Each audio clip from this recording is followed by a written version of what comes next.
G'day guys, alright, so we are in a Crusader Lifestyle and it is a 23-foot couples van, so it's massive. It's one of the layouts that has the U-shaped lounge at the back and the bathroom in the middle with a bedroom up the front. So it's a bit different to how we would normally, or the vans that we would normally build in, because normally we try to locate the systems above the wheels, but in this one it's not possible. So what we've done is we've built a system in the back. This van came with a 300 amp hour lithium battery.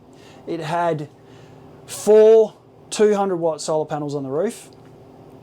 It had a BM Pro HA system underneath the bed with a Red Arc BCDC 50. Now the Red Arc BCDC 50 was purely for DC-DC charging. It did not have any solar connection to it, so all the solar was going down through the BM Pro, and 800 watts into that BM Pro is a little bit too much for it to handle. So what was happening is, first of all, this van didn't have an inverter in it, so they weren't really able to do the things that they wanted to do off-grid. They couldn't run anything apart from, you know, normal lights and pump and all that sort of stuff. Their fridge is a compressor fridge, so that obviously runs off the battery. But these guys wanted to be a little bit more comfortable. They are actually a travelling couple. They're travelling around Australia. They're from Victoria, and they have been watching us on social media and YouTube for a little while, so they wanted to get us to do their build whilst they were travelling around Australia. So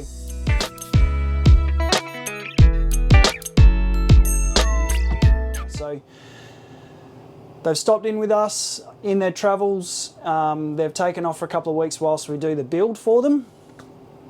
So what we have done with this van is a massive build because of the type of van that it is. These vans, these Crusader lifestyle vans, are fully composite.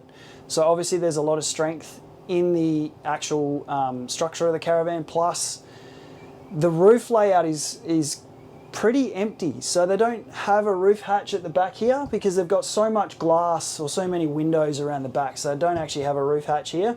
So there's heaps of roof space. So we've actually been able to squeeze 1670 watts of solar on the roof and still leave space in this back corner, if they want it, for potentially putting a caravan up there as well, if that's something that they decide to do in the future. So there's heaps of space. As I say, 1670 watts of solar. We've gone with a 24 volt battery system underneath the seat here.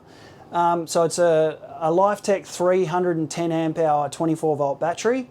We've also got a full Victron suite of 24 volt system down here. So a 3000 multi-plus, plus a bunch of solar regulators and a XS 1400 DC-DC charger. We also have installed for them the Touch GX up in the overhead cupboard.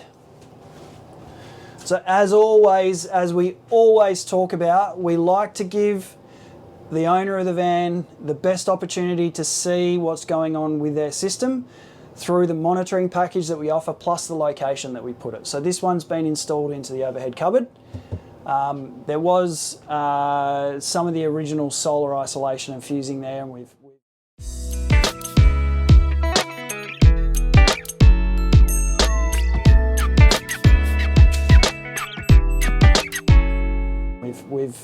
had a plate laser cut to mount the GX up here. And then if we go back down underneath the seat, we can have a look in this back corner. So with these U-shaped lounges, there's actually a massive amount of space in these U-shaped lounges. So we've taken up sort of about a third of that back corner. So battery and inverter and system and everything underneath there.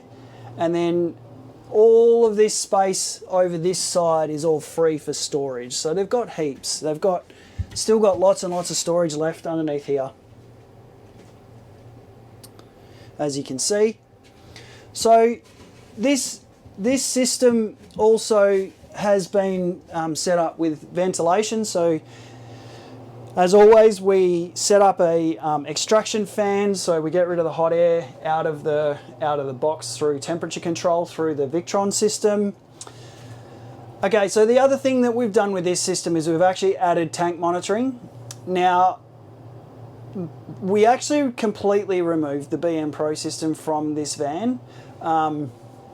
So the owners weren't necessarily happy with how the BM Pro system was operating. So what we've done is we've actually set the system up through the Victron Touch to monitor tanks, but we've also given the ability to turn on and off the pump up here as well. So as you can see, we've programmed that to pump, turn it on, turn it off.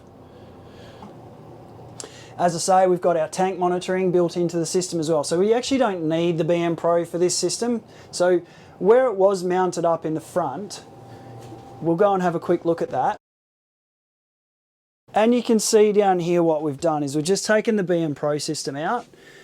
This was the location of the BM Pro and the Red Arc DC-DC down here before. I've just taken all that out and just put a couple of fuse blocks in, which has just allowed us to redistribute the 12 volt loads from this area. The other thing that we've done in this van as well, so these guys, when they were in hotter climates, were struggling with their air conditioner.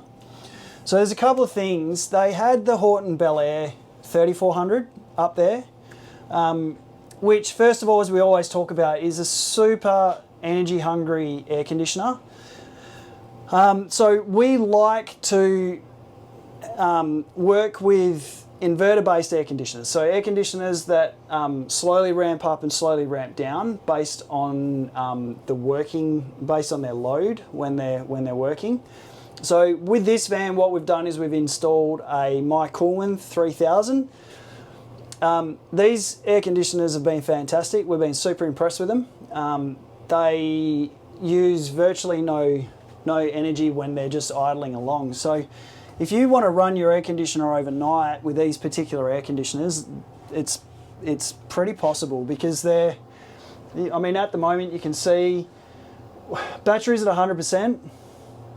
We're running the air conditioner at 22 degrees, and our AC loads at the moment are only 375 watts. So that means basically that air conditioner is drawing less than 400 watts, maintaining the ambient temperature at 22 degrees. Now, as I always say, that will vary depending upon your external ambient temperature, and the hotter it is, the harder the air conditioner has to work, the more load it draws. So in this particular circumstance, at this particular point in time, the air conditioner is not working overly hard. It's about 27 degrees outside, and it's not humid. So it's not working overly hard. So I always caveat that with the hotter it gets, the more humid it gets, the harder the air conditioner has to work, the more energy it's going to consume. So at the moment, doing a great job, no problems whatsoever. The other thing that we've been doing whilst testing this van as well is we've run the hot water system. So we can actually run the hot water system on electric in this van. So the water is actually hot, and I'll see if I can get the hot water to switch back on up there in the system through thermostat. So what will happen is, as I'm taking hot water out of the tank, the thermostat will actually switch the hot water system back on. Yeah, so we've got hot water coming through the hot tap. So we've had the hot water running through this system as well, which, you know, with a system of this size is awesome to be able to heat your hot water without using gas. If you've got a full battery, there's no reason why you can't do that. It's absolutely fine. And as you can see now, we've just switched the hot water system on. So we were running at 375 watts, we're now at 1345. The hot water system sits at about 1000 watts. And as soon as that happens, you can see that the solar production has jumped up as well. Because before it was at 100%. Because before it was 100%, and the MPPTs have recognised that there's now some load coming through the system, so they're now putting in to replenish the energy that's been taken out through the hot water and the air conditioner. Alright guys, so yeah, massive build in this one. Massive 24 volt battery system with a huge inverter, 1670 watts of solar on the roof. These guys are now completely free and easy. They can go and do whatever they like off grid as long as they want. They'll run out of water before they run out of power. Anyway, cheers guys, we'll see you in the next one.